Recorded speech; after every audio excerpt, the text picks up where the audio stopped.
বুড়ি খুশি ছোট বড় সোয়ালটা কল দিয়ে কল তোর আব্বা হুশ ফিরিছে ভাত খাতিস আছে দেখবি ডাক্তারের কাছে শোন। নিজের বুকের দিকে ধরে বলি আমি জান্নাতি মানুষ হতে চাই। বসাছেন আমি প্রত্যেকের চোখ দেখতেছি 1 ন্যানো সেকেন্ডে। কে কোথায় তাকাচ্ছেন, কার দিকে তাকাচ্ছেন, কারে খোঁচাচ্ছেন, এগুলি সব আমি আমার চোখ দিয়ে 1 ন্যানো সেকেন্ডে দেখতে পাচ্ছি। সেজন্য আমি বলবো কোরআনের সম্মান এবং সৌন্দর্য, দুইটা শব্দ বলেছি, সম্মান এবং সৌন্দর্য, দুটি আমাদেরই মর্যাদা। আমরা যদি এটা রক্ষা না করি কেউ রক্ষা করবে না। আমি যদি আমার নিজের মর্যাদা রক্ষা না করি আমাকে কেউ সম্মান করবে না। ধরুন আমি আপনাদের খোলামেলা বলে আমি যদি এখানে কাপড় খুলে ফেলি তো আপনারা বলবেন এই কারে দাওয়াত দিলেন, এটা পাগল। তাহলে আমার নিজের সম্মান এবং মর্যাদা আমাকে ধরে রাখতে হবে, আমার নিজের সৌন্দর্য আমাকে প্রকাশ করতে হবে। আমি মুসলিম, আমি যদি কোরআনকে সম্মান এবং সৌন্দর্য প্রকাশ না করি কে করবে? ছোট্ট প্রশ্ন, আমরা এখানে কেউ থাকবো না, মারা যাব, যেহেতু 100 বছর আগে আমরা কেউ ছিলাম না। আর আমরা আমাদের সামনে দেখলাম বহু মানুষেরা আমাদের আগে ছিলেন কিন্তু তারা এখন আর বেঁচে নেই, সুতরাং আমরাও থাকবো না। আমার জানার বিষয় হলো আমরা মরণের পরে আমাদের দেহটা মাটিতে রাখা হবে, কিন্তু আমরা বা আমি মরণের পরে কোথায় যাচ্ছি? আগে প্রশ্নটা বুঝে নেবেন, কোথায় যাচ্ছি? আমাদের জীবনে যেতে হবে, কোথাও না কোথাও যেতে হবে, যেহেতু এখানে আমরা কেউ থাকতে পারছি না। আমি আপনাদের কাছে জানতে চাই আপনি মরণের পরে কোথায় যেতে চান? আপনার জীবনের চূড়ান্ত লক্ষ্য কি? কোথায় যেতে চান আপনি? এটা প্রশ্ন। 3 ভাই উত্তর দিয়েছেন জান্নাত। দেখেছেন আপনারা কয়জনে কথা বলছেন তাও কিন্তু আমার কানে ধরে ফেলেছে। আমি বাকিদের কাছেও জানতে চাই আমরা মরণের পরে কোথায় যেতে চাই? জান্নাতে যেতে চাই। তো জান্নাতে যেতে চাইলেই কি জান্নাতে যাওয়া চায়? বাংলাদেশে যদি কেউ কয় যে আমি এমএ পাস করতে চাই, অথচ সে স্কুলে যেতে চায় না। একজনে বললো যে আমি হাফেজ হতে চাই, কোরআনের হাফেজ হতে চাই, কিন্তু সে হেফজখানায় পড়বে না। হাফেজ হতে পারবে তো? স্কুলে যেতে চায় না কিন্তু তিনি এমএ পাস করতে চান, পারবেন তো? মাদ্রাসায় পড়াশোনা করছেন না কিন্তু তিনি মাওলানা হতে চান, পারবেন তো? আপনি জান্নাতে যেতে চেয়েছেন, আপনারা জান্নাতে যেতে চেয়েছেন, আমি খুশি।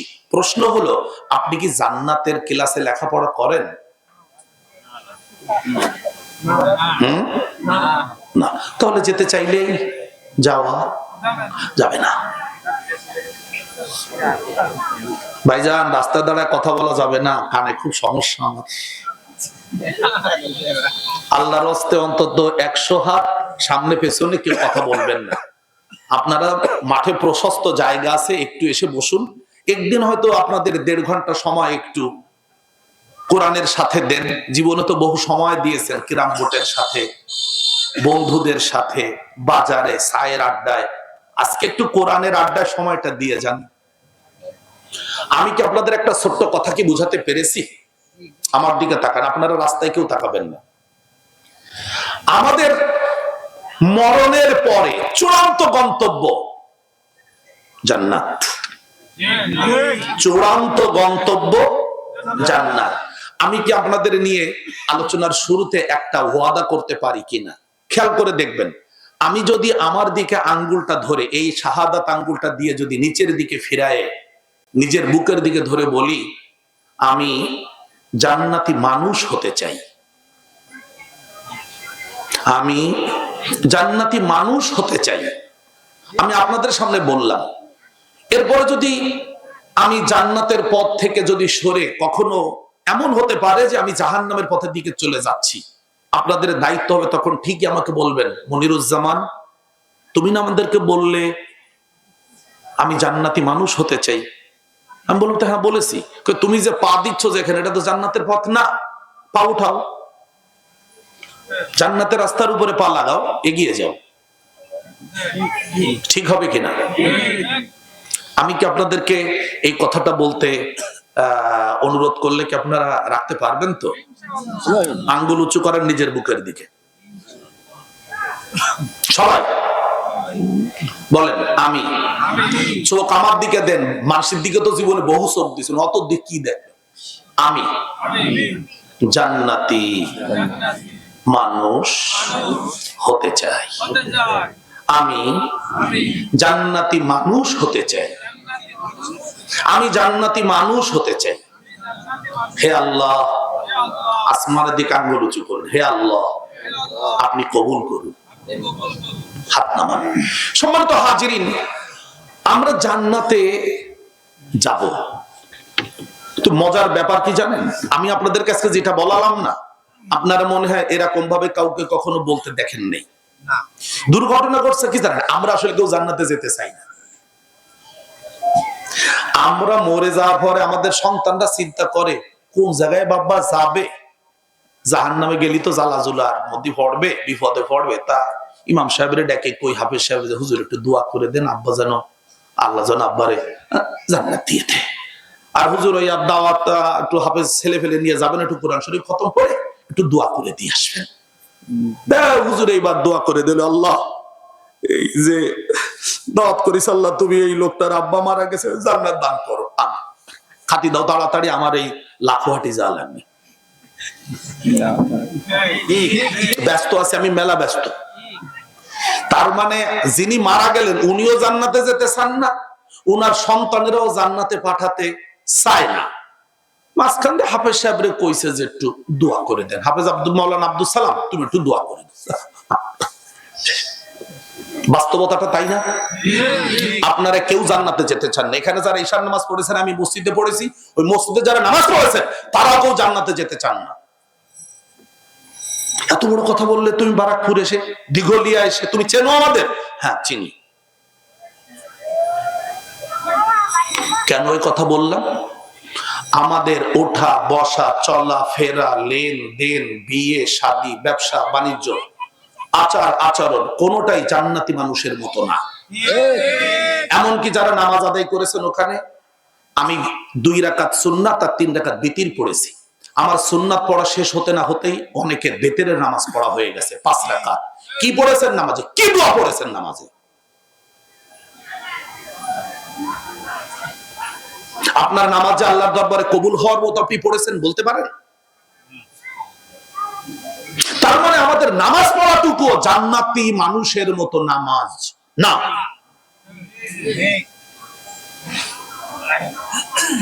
কথাগুলো বুঝে নেবেন। যেহেতু আমি এই অঞ্চলে মনে হয় আজকে প্রথম মাহফিল করছে, বহু আগে একবার দিঘলিয়ার কোথায় যেন মাহফিল করেছিলাম, ঠিক জায়গার নামটা মনে, তবে লাখোয়াটির আশেপাশে কোথাও হবে। আমি সাধারণত এই অঞ্চলে মাহফিলে আমার এই দোস্ত দাওয়াত দিয়েছেন তাই আসা। আমি মূলত সাতক্ষীরা, বাগেরহাট, খুলনা, পিরোজপুর ওই অঞ্চলে চলাফেরাটা আমার বেশি। দীর্ঘ 30 বছর ওই ময়দানে চলি। তো আমার দোস্তের কথা হলো, আপনি একটু এলাকায় এসে একটু অন্তত আমার ক্লাস ফ্রেন্ড মানুষটা এসে একটু সালাম কালাম করে যান। তা বললাম তো আসা যায় একদিন। আর এই বাবাজির একান্ত ইচ্ছা যে কাকুর একটু একদিন আনা যায়, তাই আসছি। আমি এই যে খোলামেলা কথা বলতেছি, আমার বাস্তবতাটাও তাই, রাগ করবেন না। কেন আমরা জান্নাতে যেতে চাইছি অথচ জান্নাতের রাস্তায় হাঁটতেছি না কেন? কারণ হলো আমরা নেশাগ্রস্ত, আমরা বেহুশ, আমরা নেশাগ্রস্ত, আমরা বেহুশ। কথাগুলো বুঝবেন, আগে অনুধাবন করার চেষ্টা করবেন। আমরা কেউ যদি মারা যায়, ধরে নেন আমি মনিরুজ্জামান মারা গেলাম, আমি আপনাদের এলাকার সন্তান, আমার যে সম্পদ আছে, ধরেন আমার ব্যাংকে 1000 টাকা আছে, তো আমার এই মারা যাওয়ার পরে 1000 টাকা কে কতটুকু পাবে? আমার আম্মা বেঁচে আছেন, আমার 5টা ভাই বেঁচে আছেন, একটা বোন বেঁচে আছেন, আমার একজন স্ত্রী আছে, আমার 2টা ছেলে আছে, একটা মেয়ে আছে। এদের ভেতরে এই 1000 টাকা ভাগ করলে কে কয় টাকা পাবে, এ বন্টনটা কি কোরআনে করা আছে? আপনারা বলবেন আপনাদের এই বারাকপুরে একজন মানুষ মারা গেলে তার সম্পদ কি কোরআন অনুযায়ী ভাগ করে দিয়েছেন? কেন? জাহান্নামী হতে চাই তাই। মসজিদে গিয়ে বলেছেন যে আমি জান্নাতি হব বলে নামাজ পড়তে আইছি, কিন্তু আপনি তো জায়গা জমিতে তো জাহান্নামী। এই জন্যই কোরআন পার্লামেন্টে নিতে হবে। আমার কথা কি আপনারা বুঝতেছেন? আপনি মসজিদে নামাজ পড়তেছেন জান্নাতের জন্য, কিন্তু জায়গা জমির আলির দরে গেলে বলেন একটু কি জায়গা জমিতে কি জান্নাতি জাহান্নামী। যারা সরকারি অফিসে চাকরি করে বাংলাদেশের, যারা কন্ট্রাক্টরি করে, জান্নাতি কাজ করতেছে তো। কাকা ওই মসজিদ করবাই 1 লাখ টাকা দিয়ে গেলাম গোপনে, কিন্তু হ্যাঁ খুব ভালো তুমি 1 লাখ টাকা দিছো, কিন্তু 1 লাখ টাকা যে চুরি করে এনে দিছে নাকি ঘুষির টাকা এনে দিছে কেউ দেখছে না। আপনারা কি আমার কথাগুলো বুঝতে পেরেছেন? চলুন আপনাদের সামনে আমার আলোচনা সূরাতুত তাকাসুর। সূরাতুত তাকাসুর, সূরা তাকাসুর নামে কোরআনে একটা সূরা আছে, 102 নম্বর সূরা, আয়াত নম্বর এই সূরাটার 102 নম্বর সূরা। এর মধ্যে আয়াত আছে ছোট্ট করে, আপনারা আমার আঙ্গুল দেখে বলবেন কয়টা? 8টা আয়াত আছে। এই ছোট্ট সূরাটার উপরে কিছু কথা বলবো। আউযু বিল্লাহি মিনাশ শাইতানির রাজীম।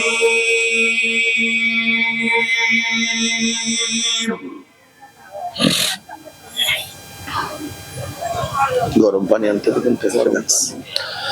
বিসমিল্লাহির রহমানির রহিম।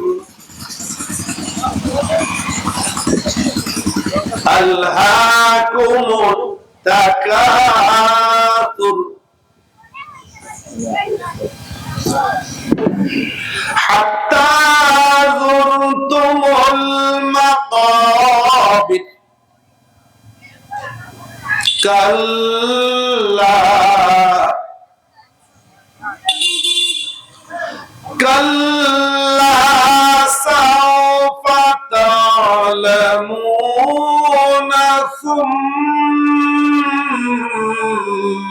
কাল্লা সাওফা তা'লামুনা কাল্লা كلا لو تعلمون علم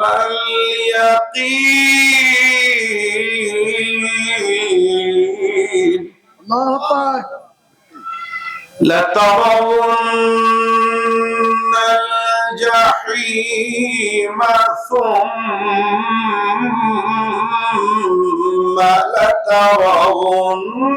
لترونها عين اليقين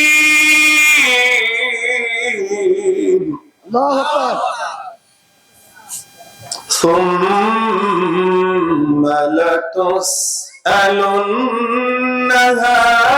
يومئذ عن النعيم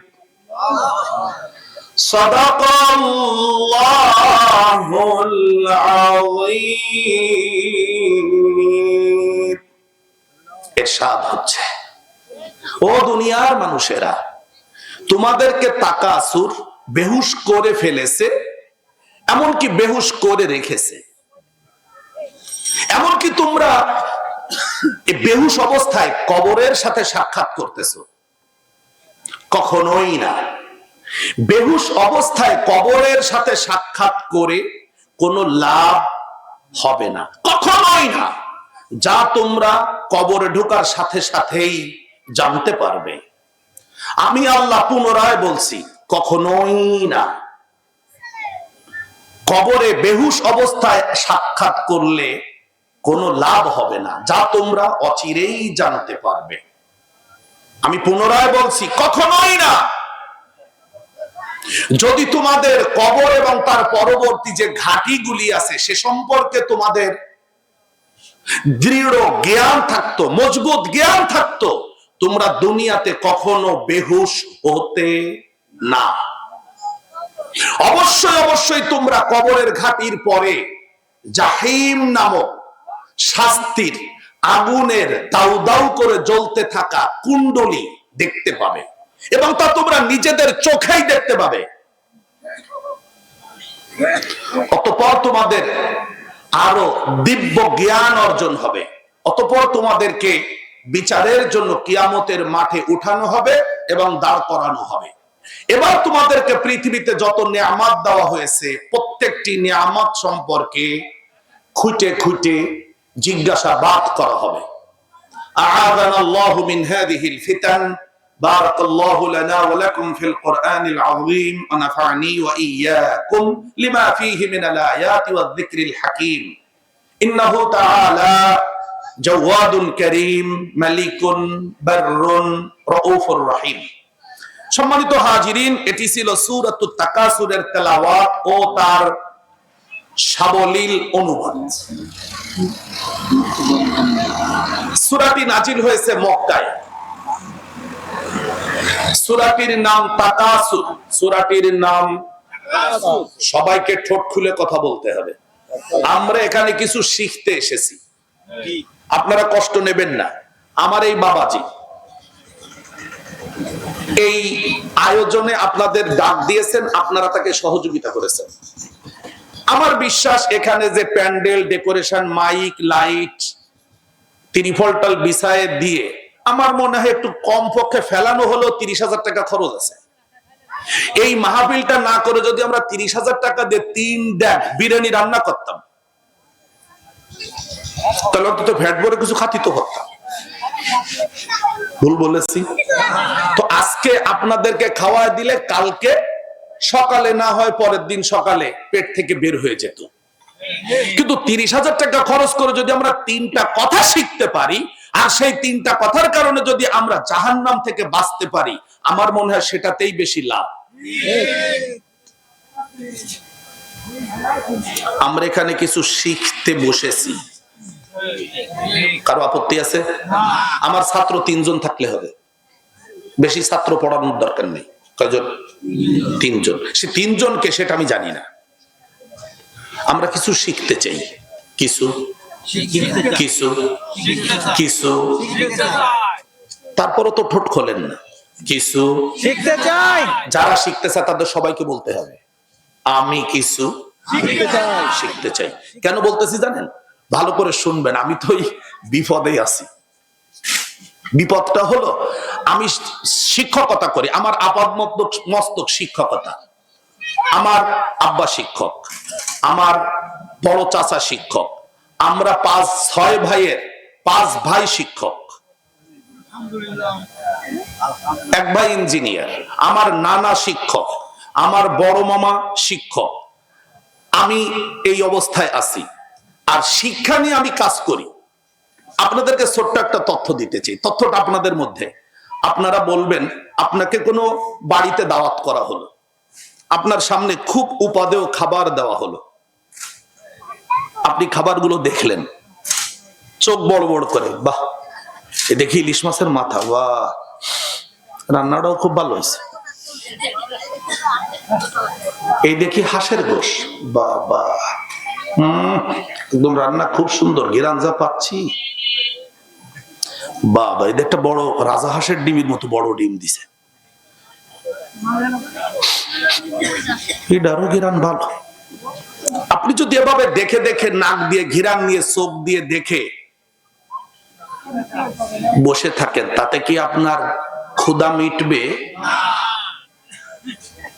দেহের রোগ প্রতিরোধ ক্ষমতা বাড়বে? খাবারের স্বাদ পাওয়া যাবে? কেন দেখেছেন তো, স্বাদ পাবেন না? কি করতে হবে? জোরে বলুন তো। খাবার গালে দিয়ে না সাবালে যেমন গিলা যায় না, পেটে থাকে না, উপকার আসে না, উপকারে আসে না। ভালো করে শুনবেন, আল্লাহর কোরআনও যদি সাবানো না হয় গালে দিয়ে, তাহলে কোরআন পেটে ঢোকে না, পেটে থাকে না। যারা হাফেজ হয়েছে তাদের কাছে জিজ্ঞেস করবেন, তারা কোরআনের এক একটা আয়াত কতবার জীবনে চিবিয়েছে, কতবার চাবায় চাবায় গিলেছে, একটু তাদের কাছে জিজ্ঞেস করবেন। আমার বিশ্বাস কোরআনের একটা পৃষ্ঠা, একটা আয়াত 2000 বারের কম চাবালে তা পেটের মধ্যে ঢুকে থাকে না, বের হয়ে যায়। আর আপনারা চিন্তা করতেছেন, মনিরুজ্জামান বলতেছে, আমরা তো শুনতেছি, সব মনে থাকবে না। বাড়ি যে বউরে সব কবানি কি কি করছে, বাড়ি গেলে স্ত্রী জিজ্ঞেস করলো কি করিস, ওয়াজ করেছে, ভালো ভালো কথা কইছে, দাও কবানি। এই যে 3 দিন চলে গেল, আপনি আর মনে করতে পারতেছেন যে কি যে কি কি কইলো, ভালোই কইলো, কিন্তু না, মনে নেই। কেন মনে নেই?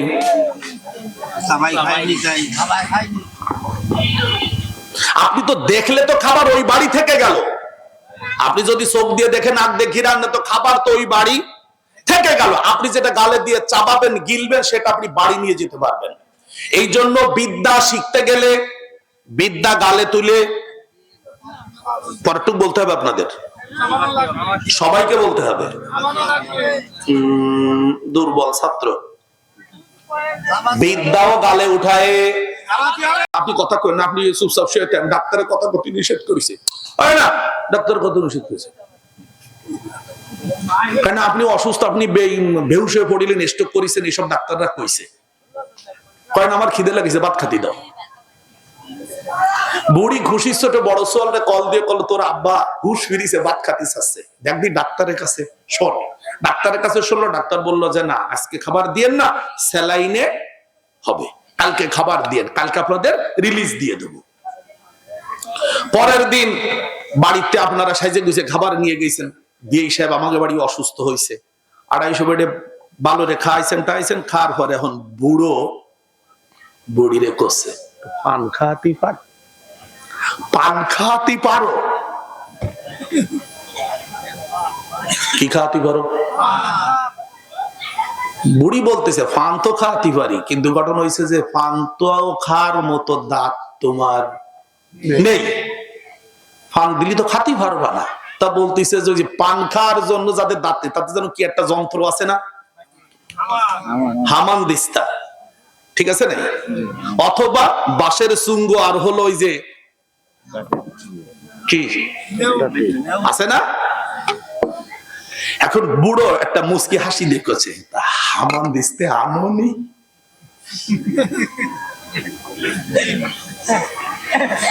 আপনারা এইখান থেকে একটা কথা আমাকে বলবেন। বুড়ি উত্তর দিচ্ছে, যাত্রীলে মরে বাসো কিনা বাসো তাই নিয়েই তো আমরা কান্নাকাটি। তুমি দেখতেছো তোমার হামান দিস্তে, পান খার কি শখ। আমার প্রশ্ন হলো, এই মুরব্বী 250 বেড হাসপাতালে হামান দিস্তা নিয়ে যায় নাই কেন? উনি তো বাপে, মানে উনার নিজের বাড়িতেও তো যায়নি, হাসপাতালে গেছে কোন বাড়িতে? জামাই বাড়িতে, মেয়ে বাড়িতে গেছে দিগলিয়া, দিগলিয়াতে গেছে 250 বেড হাসপাতাল। উনার পানের বাটা হামান দিস্তা কে নেবে? যে জিনিস উনার প্রয়োজন সেটা তো উনি হুশ ফিরলে উনি নেবে, কিন্তু উনি তো গেছে কি অবস্থায়? কবরে যাওয়ার জন্য লাগবে তো ঈমান। যে লোকটা বেহুশ হয়ে মরেছে, জামাই বাড়ি মরুক আর বাপের বাড়ি মরুক আর নিজের খাটে মরুক, মরেছে কি অবস্থায়? তো ওই লোকটা কবরে ঈমান নেবে কি করে? যে লোকটা বেহুশ হয়ে হামান দিস্তা নিতে পারে না, সে লোকটা ঈমান দিয়ে কবরে যায় কি করে? তাই আল্লাহ তাআলা কত কঠিন ভাষায় বলতেছেন, ও মানুষেরা, তোমরা তো দুনিয়ায় গিয়ে তাকাসুর ট্যাবলেট খাইছো। কি ট্যাবলেট? জোরে বলে। এমন ট্যাবলেট খাইছো যে তাকাসুর ট্যাবলেট তোমাদেরকে বেহুশ করে রেখেছে, এমন কি বেহুশ করে ফেলেছে, পাড়া ধরে রাখছে, তুমি হুশ ফিরাতে পারো নাই। হাত্তা জুরতুমুল মাকাবির, এমন কি তুমি কবরে চলে আসছো বেহুশ অবস্থায়, তুমি ঈমান নিয়ে আসতে পারো নাই। এইবার আপনাদের প্রশ্ন আমার কাছে, বাবাজি তাকাসুর ট্যাবলেট তো কইলেন, তাকাসুরটা আসলে কি? আমরা তাকাসুর ট্যাবলেট খেয়েছি কিনা এটা এবার আপনারা ভালো করে খেয়াল করবেন। আমি কিন্তু আপনাদের কোরআনের একটা সূরা পড়াচ্ছি, তাকাসুর শব্দের অর্থ হলো বাংলায় বেশি পাওয়ার আশা, বেশি পাওয়ার নেশা। দুইটা শব্দ বলেছি, বেশি পাওয়ার আশা, বেশি পাওয়ার নেশা। বলেন তো নিজেরা। নেশা। তো বেশি পাওয়ার আশা এবং বেশি পাওয়ার নেশাকে আরবিতে বলা হয় তাকাসুর। কি বলে? তাকাসুর। আমরা সেই বেশি পাওয়ার আশা আর বেশি পাওয়ার নেশা খেয়ে ফেলেছি, এমন ভাবে খাইছি যে এটা বমিও করতে পারতেছি না।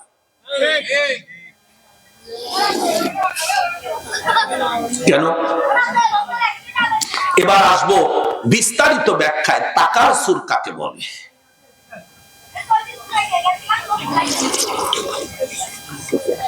প্রথমেই আসবো আপনাদের,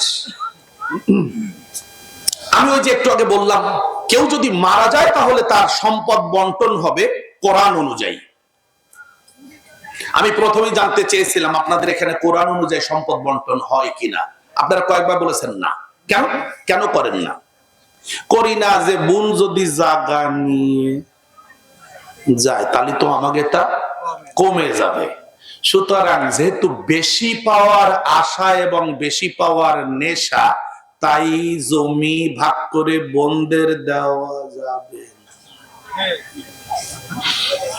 বোনেরা যদি এসে বলে ভাইজান কি হয়েছে, আব্বা তো মারা গেল ফিরায় 1 বছর হয়ে গেছে, কোরআন অনুযায়ী জায়গাটা ভাগ করে দেন, আমি তো অন্তত 2 বিঘে জায়গা পাবো। কি বললি তুই? হ্যাঁ, আব্বা মরে গেছে 1 বছরের মধ্যে জায়গা ভাগ করতে চলে আসিস? তোকে কোনদিন অযত্ন করেছি? আপনি ধমক টমক দিলেন, আসলে কি ট্যাবলেট খাইছেন? বাঁচতে বলবেন তাকাসুর ট্যাবলেট। বোনরে জমি দিতে চাই না, রাগ করবেন না। এই কথাগুলো খুব নিজেদের কারোর সাথে মিলে গেলে আমি দুঃখিত। আমাকে কিন্তু কেউ কিছু বলেনি, আমি বাস্তবতার আলোকে বলতেছি। আমার বাবা তার বোনের জমি দেয় নাই, ধরে নেন। তবে আমার আব্বা এই কাজটা করেননি। ব্যতিক্রম মানুষ পেয়েছি আমার জীবনে, আমার আব্বার চাচাকে। আমার একজন ফুফু দাদা ইন্তেকালের পরে ফুফু আম্মা এসে বললেন যে আমি তো জমি পাবো, তা কোন জায়গাতে দিবা? উনি সবার বড়। আব্বার চাচা বললেন, বু আপনি আমাদের এখানে যে জায়গা পাবেন 1.5 বিঘার উপরে, আপনার যেখান থেকে ভালো লাগে আপনি সেখান থেকে নিয়ে নেবেন, আমাদের কোনো আপত্তি নেই। ফুফু আম্মাও তার ইচ্ছে মতো যেখানে ভালো লাগে, নারকেল গাছ আমলা যেখানে পড়েছে সেখান থেকে ভাগটাগ করে নিলেন। আমার আব্বা চাচা কখনো জিজ্ঞেস করেনি বু এই জায়গাতে নানি এই জায়গাতে নেন, বলেনি। খুব মনোযোগ দিয়ে শুনবেন। আমরা অনেকে আছি আমার আব্বা তার বোনের জমি দেয় নাই, সেই জমি কে খাচ্ছিল? আমার আব্বা। আব্বা মারা যাওয়ার পর কে খাচ্ছে? আমি বা আমরা। আমাদের দায়িত্ব ফুফু আম্মার জমি দিয়ে দেওয়া না? দিচ্ছি না কেন? তাকাসুর। আস্তে আস্তে বলবেন কি? মামার জানাজায় ভাগ্নেরা এসে হাজির হয়েছে। ওই যে ছেলেরা মামাতো ভাইরা বলবে যে আমার আব্বার কাছে যদি আপনারা কেউ কোনো কিছু থাকে, বলে না জানাজার আগে দাঁড়ায় আমাদের বলবেন, আমরা সব পরিশোধ করে দেব। কেটে কেটে বলে না। এক জানাজায় আমি ছিলাম, ভাগ্নেরা তারাও মামুর খুব তেজি আর কি, 6-7 ভাই তারা এসে হাজির হয়েছে। কয় তুই কথা বন্ধ কর, আমার মার জমি দিনই তোর বাপ, আগে আমার মার জমি ভাগ করে দিবি তারপরে জানাজা হবে। এখন এলাকার লোকজন এইসব বলতে হয় না, বোঝো না? এই জানাজার মধ্যে তোমরা এইসব করে না, আগে মাটি হয়ে যাক তারপরে। এই সমস্ত ধানাই ফানাই করবেন না, মাটি হয়ে গেলে আপনারা জায়গা দেবেন না। এখন আত্মা দরদরি কান্নাকাটি জানাজার মধ্যে হট্টগোল বেঁধে গেল যে এরা আইছে বুদ্ধি করে যাতে জানা যাওয়া না হয় মামুর, এরা সবসময় এরকম করে আইছে। কিন্তু জায়গা যে টাকা শুরু ট্যাবলেট খেয়ে মরিছে ওই লোকটা, সেই লোকটাকে সবাই জাহান্নামে পাঠানোর জন্য ব্যস্ত। আপনারাও ব্যস্ত। আপনাকে গ্রামের লোক হলে আপনারাও তাই করবেন, বাইক নিয়ে তাড়া দেবেন যে খবরদার বারাকপুরের খিয়া ভার হবি না কেন, তোর মামুরে যদি আমরা জাহান্নামে পাঠাতে না পারি তা কি কইছি, তোরা ওই ভাত থাকবি কেন? গ্রামের লোকও সাথে সাথে ট্যাবলেট খাইছে। ভুল হচ্ছে না তো?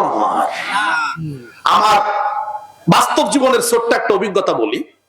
আমার এই দোস্ত চিনবেন, আমি সিদ্দিকিয়া মাদ্রাসা, আমার একজন শিক্ষক ভাই আছেন রিয়াজুল ইসলাম স্যার, উনার ওয়াইফ স্ত্রী আপনার বয়রা পাবলিক কলেজের সহকারী অধ্যাপিকা। তো উনি ইন্তেকাল করেছেন। ইন্তেকাল করার পরে উনার যেহেতু সরকারি চাকরি, সরকারি ভাবে তিনি পেনশনের কিছু টাকা পেয়েছেন, এই প্রায় 40 লক্ষ টাকার মতো, কম বেশ হতে পারে, আমি এটা অনুমান করে বললাম, এরকমই কাছাকাছি। তো টাকা যখন পেয়েছেন তখন রিয়াজুল ইসলাম ভাই তিনি তার শাশুড়িকে বলেছেন যে আম্মা, আপনার মেয়ের টাকা আমি তুলে এনে আমার অ্যাকাউন্টে রেখেছি, কারণ মা বেঁচে আছেন, তাহলে মেয়ে মারা গেছে, মায়ের সম্পদের 6 ভাগের 1 ভাগ মা পাবে, তাহলে ওই যে পেনশনের টাকা ওখানেও তো 6 ভাগের 1 ভাগ পাবে না মেয়ে। এই জন্য জামাইতে তার শাশুড়িরে বললো যে আপনার মেয়ের টাকা উঠে এনে আমি আমার অ্যাকাউন্টে রাখছি, আপনার টাকা যখন হিসেব মতো আপনি পাবেন চাবেন, আমি সাথে সাথে আপনারে দিয়ে দেবো। উনি আবার খুব ইনসাফওয়ালা মানুষ।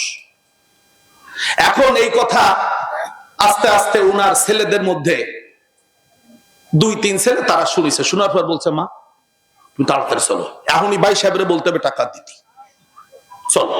বলতেছে তোরা কি পাগল হয়ে গেলি নাকি? আমার মেয়েটা মরে গেছে 6 মাস হলো কেবল, এর মধ্যে আমি আমার এই নাতনিকে, এতিম নাতনিকে মুখ দিয়ে আমি টাকা কেড়ে নিয়ে চলে আসবো? কথা তুমি ভাবা না, কোরআনে দিছে। হাঁটু কথা বুঝতে পারতেছেন তো?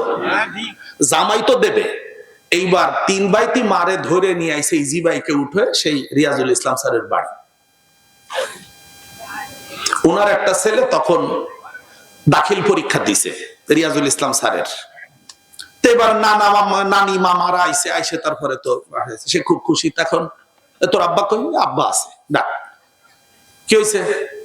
যে দুলো ভাই ওই আম্মা যে টাকা পাবে সেই টাকা দিতে আইছে আম্মা। তো আলহামদুলিল্লাহ, খুব ভালো কথা। এখন এই ছেলে বলতেছে যে মামা আমার নানা মারা গেছে কয় বছর? কয় তো 19 বছরের মতো। কথা আমার আম্মা তার বাপের জমিতে বাক পাবে না? পাবে। কথা 19 বছর ধরে সেটা দিচ্ছেন না, আমার মা 6 মাস মরে পারি টাকা নিতে চলে আইছেন। আগে আমার মার জায়গা ওই জায়গায় ভাগ করে দেবেন, তারপরে এই টাকা। ফাজলামি পাইছেন? আমি ছোট মানুষ তাই। আর রিয়াজ স্যার বলতেছে তার ছেলে, যেহেতু রিয়াজ ভাই তো আমাদের একসাথে, আপনি তো চেনেন। রিয়াজ স্যার বলছে এই ছেলের নাম ধরে তুমি থামো, ওনরা না দেয় ওনরা জাহান্নামী হয় হোক, আমি জাহান্নামী হব না। তাকে আব্বা না, আমরা ওই টাকা ওই জায়গাকে বুঝ করবো, তারপরে মামারা কোন মুখ নিয়ে আইছে বলে যা বলার শালীন ভাষায় বলা যায়, বেহায়া টেহায়া মোটামুটি। মামুরা কি ট্যাবলেট খাইছে? আস্তে আস্তে বলেন, নিজেকে কথা তো। কি ট্যাবলেট খাইছে? আল্লাহ কি আসমান থেকে ঠিক দেখতেছেন না ভুল দেখতেছেন? আল্লাহকুমুত তাকাসুরু হাত্তা যুরতুমুল মাকাবির কাল্লা সাওফা তা'লামুন।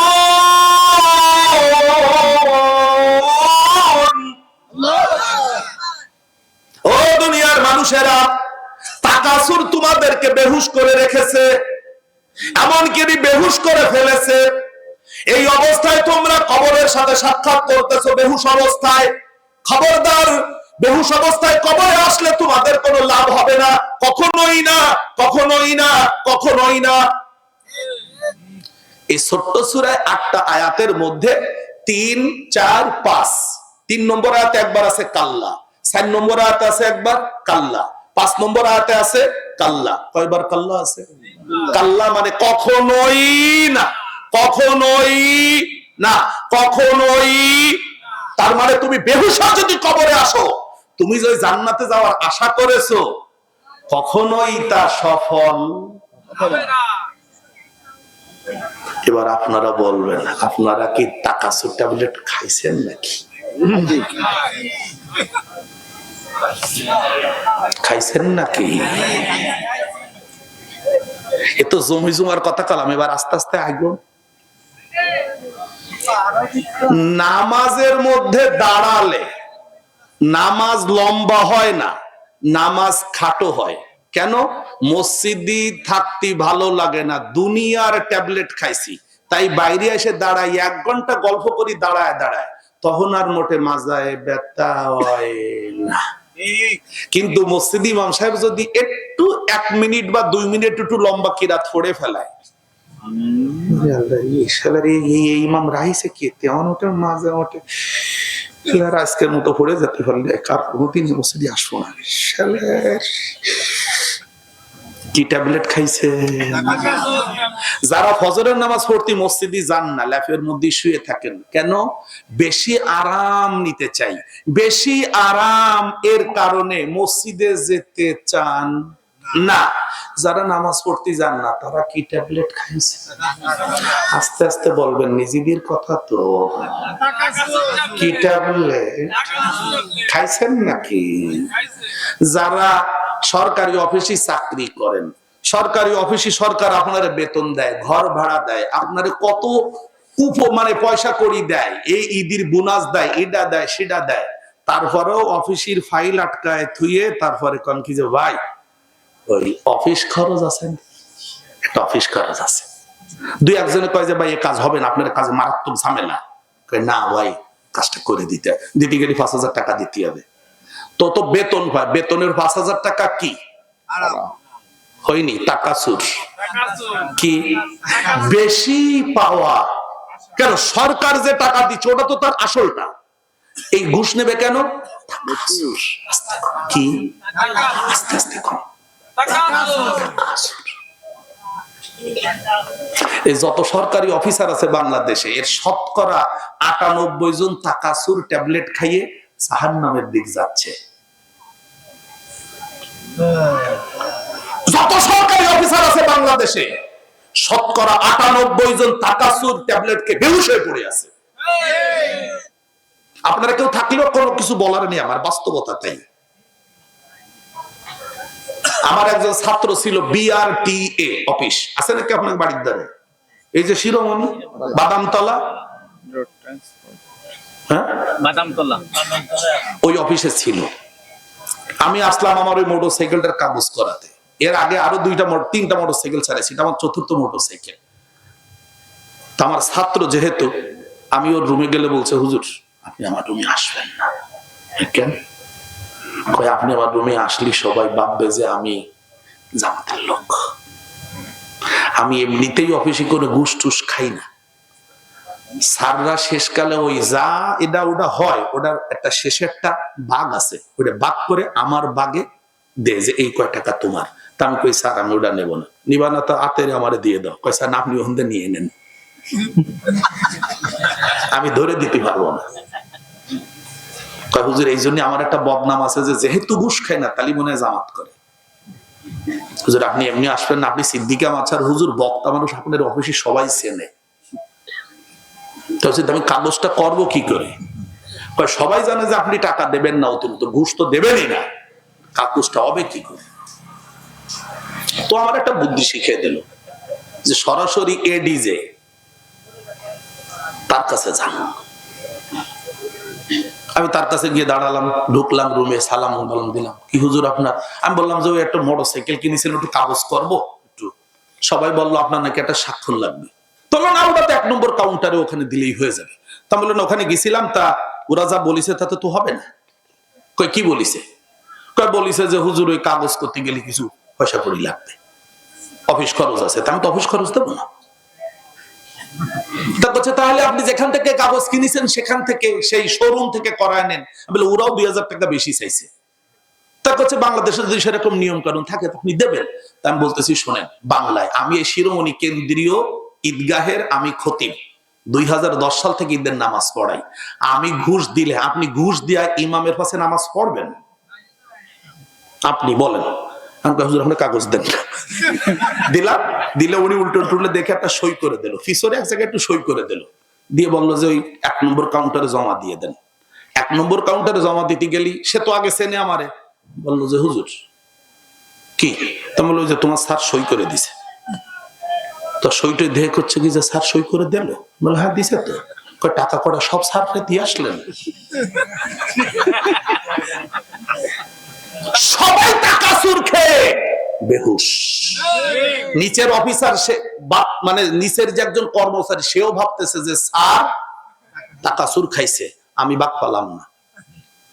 আমি বললাম যে না, তোমার স্যার 1 টাকাও নেয়নি। ছাত্র করে দিল, হ্যাঁ দিছে। কি বলে? আমি বলে দিছে, আমি বলেছি যে আমি একজন ইমাম খতিব, আমি ঘুষ দিলে আপনি কি সেই ঘুষ দেওয়া ইমামের পাশে নামাজ পড়বেন? কয় আপনার সাথে তো কথায় স্যার পারবে না, আমি তো আপনার হুজুর চিনি। স্যার আপনি কাগজ জমা দিচ্ছেন, দিয়ে যান, আমি আপনার কল দিয়ে জানাবো কাগজ হয়ে গেছে। আমরা ঠিক আছে। টাকা সুর ট্যাবলেট খাচ্ছে না সবাই? কথা বলেন না কেন? এই রাস্তা করেছে যে কন্ট্রাক্টর, সেই কন্ট্রাক্টরকে সরকার যে টাকা দিয়েছে, সেই টাকায় 100 টাকার 80 টাকার কাজ করার কথা, আর 20 টাকা সে নিজের দৌড়াদৌড়ি, তেল খরচ, দেখাশোনা খরচ বাবদ সে পাবে। 100 টাকায় 20 টাকা আর 80 টাকার কাজ করবে। তাহলে 1 লক্ষ টাকায় কাজ করবে 80,000 টাকা, আর 20 লক্ষ টাকা, 1 লক্ষ টাকা 80,000 টাকার কাজ করবে, 20,000 টাকা সে পাবে। 1 কোটি টাকার কাজ যদি করে, তাহলে 80 লক্ষ টাকার কাজ করবে, 20 লক্ষ টাকা সে পাবে। কিন্তু তার সে যদি 80,000 টাকার কাজ না করে, 80 টাকার কাজ না করে যদি 37 টাকার কাজ করে, কন্ট্রাক্টর কি খাইল? আমাদের বাংলাদেশের যত কন্ট্রাক্টর আছে সবাই টাকা সুর ট্যাবলেট খাইছে। কষ্ট পাচ্ছেন? আল্লাহ তাআলা যা বৈধ করেন নাই, আল্লাহ তাআলা যা হালাল করেন নাই, সেটাকে যখন আপনি মানুষের কাছে দেখাতে চাইবেন, তখনই আল্লাহ বলতেছেন তুমি টাকা সুর ট্যাবলেট খাইছো। আমি কি কিছু বুঝাইতে পারছি আপনাদের? আল্লাহকুমুত তাকাসুরু হাত্তা যুরতুমুল মাকাবিরা কাল্লা সাওফা তা'লামুনা সুম্মা কাল্লা সাওফা তা'লামুন। ও দুনিয়ার মানুষেরা, তাকাসুর তোমাদেরকে বেহুশ করে ফেলেছে। এমনকি তোমরা বেহুশ অবস্থায় কবরে চলে যাচ্ছ। কখনোই না বেহুশ হয়ে কবরে আসলে তোমাদের কোনো কল্যাণ হবে না। অচিরেই তোমরা তা জানতে পারবে। অচিরেই মানে কি? কবরে ঢোকার পরে। ওখান থেকে কি ফিরে আসতে পারবেন? ধরে নেন একটা উদাহরণ দেই, আপনি আমি সাদা জামার পকেটের মধ্যে ঈমান রাখিছি,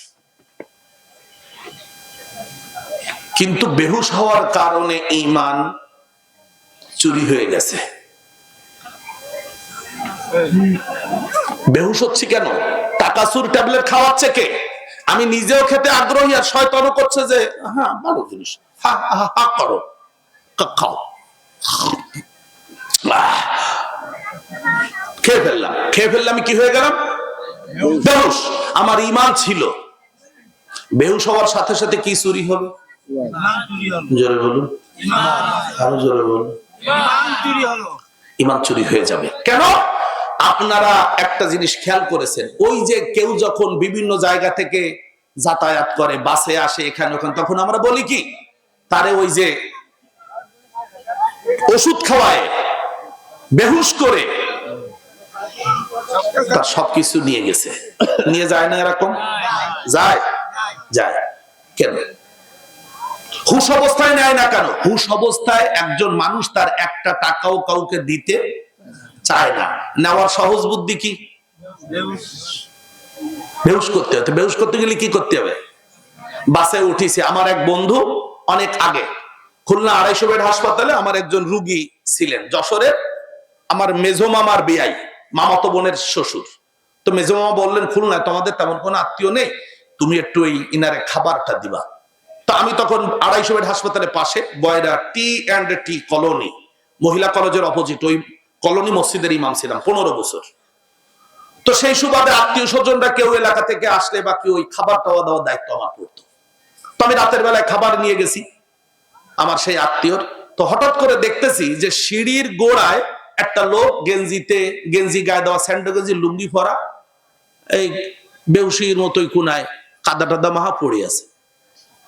তো আমি দেখে চিনতে পারছি উনি আর আমি একই মাদ্রাসায় পড়তাম। উনি আমার 3 ক্লাস উপরে পড়তেন, মাওলানা ওমর ফারুক, কিন্তু বাবুল নামে তারা সবাই ডাকে, বাবুল ভাই বলে আমরা ডাকতাম।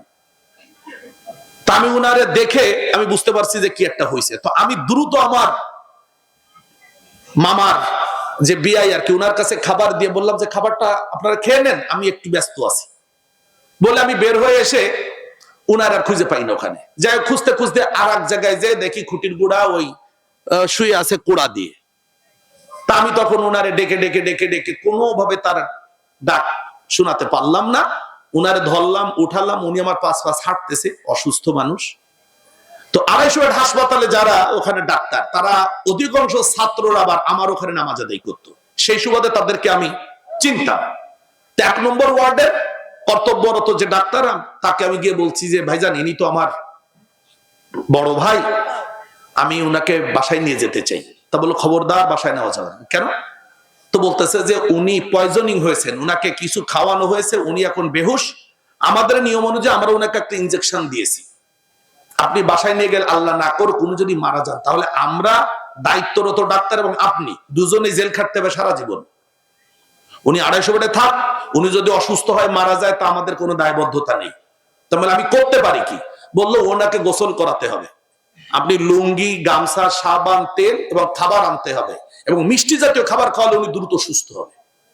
আমি দ্রুত বাসায় গিয়ে, তখন আর মোবাইল টোবাইলের এত ব্যবহার হয় নাই, তখনের কথা। বাসায় গিয়ে আমার স্ত্রী বললাম যা যা আছে খাবার দাও।